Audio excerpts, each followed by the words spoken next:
Selamat siang semua.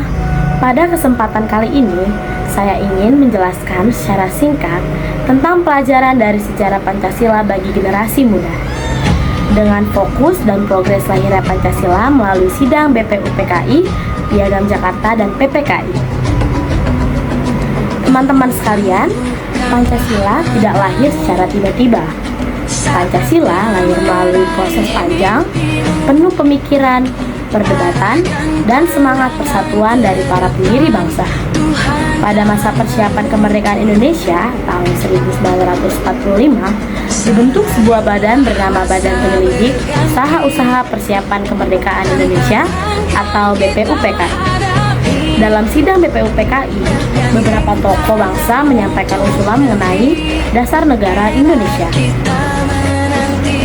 Tokoh seperti Muhammad Yamin mengusulkan 5 dasar negara yang menekankan kebangsaan dan kemanusiaan. Kemudian, Suetomo menjelaskan konsep negara integralistik yang mengutamakan persatuan.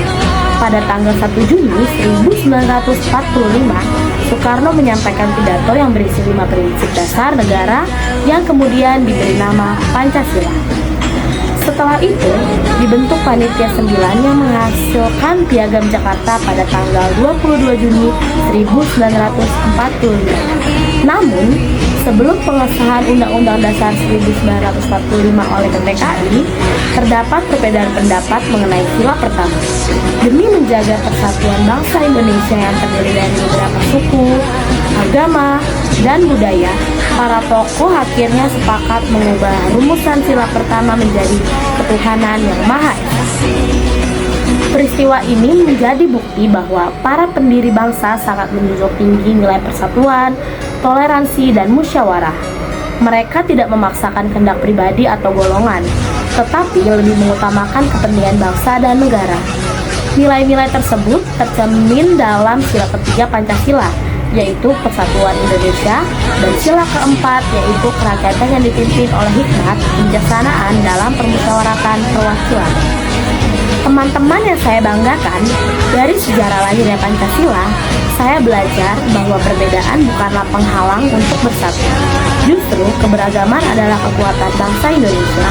Para pendiri bangsa telah memberikan teladan bahwa masalah dapat diselesaikan melalui dialog dan musyawarah, bukan dengan perpecahan. Nilai ini sangat relevan bagi generasi muda saat ini.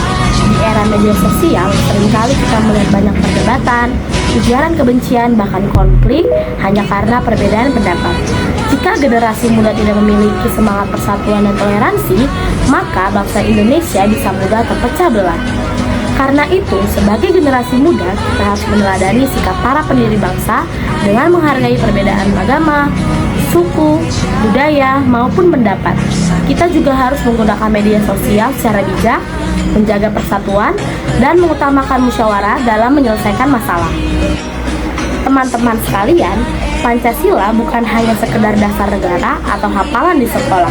Pancasila adalah pedoman hidup bangsa Indonesia yang harus diterapkan dalam kehidupan sehari-hari. Jika generasi muda mampu mengamalkan nilai-nilai Pancasila, maka Indonesia akan tetap menjadi bangsa yang kuat, damai, dan bersatu. Sekian penjelasan dari saya mengenai pelajaran dari sejarah Pancasila bagi generasi muda. Terima kasih.